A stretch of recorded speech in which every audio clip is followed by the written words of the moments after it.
Playing in a whole new world, let's really go with that theme and do something, a new Call of Duty. So it's still in the modern world, but it's not that same universe as Modern Warfare. A New Earth, Earth 2. Wait, that's already copyrighted. And so for Ghosts, what we wanted was the main characters, the two brothers, Hesh and Logan, to be shaped by this changed world. What we've done is we start the game as those two are young teenagers before the world's destroyed.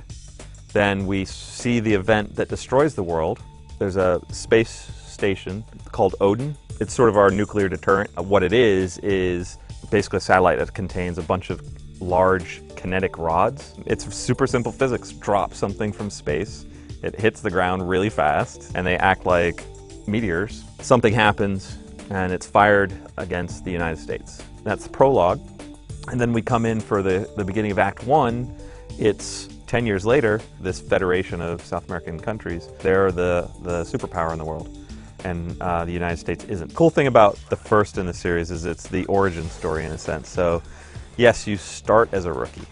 One of the other ideas that was on the corp board was sticking with a single character through the game. Stephen Gaghan, the guy who helped write this game, he was talking about how to write a movie that has the protagonist, the main character of the story, not talk and not ever be seen, and try to give him emotion and give him a story. And so he goes, it's kind of like a French art film or something.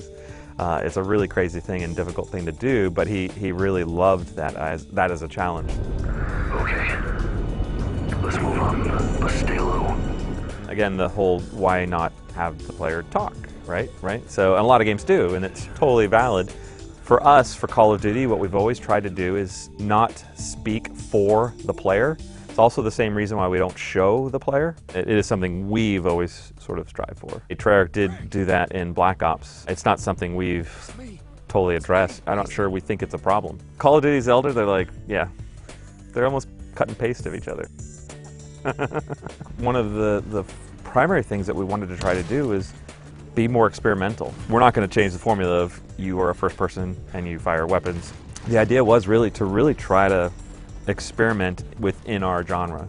That idea of getting emotionally attached to characters is something we wanted to try to embrace more fully, I think.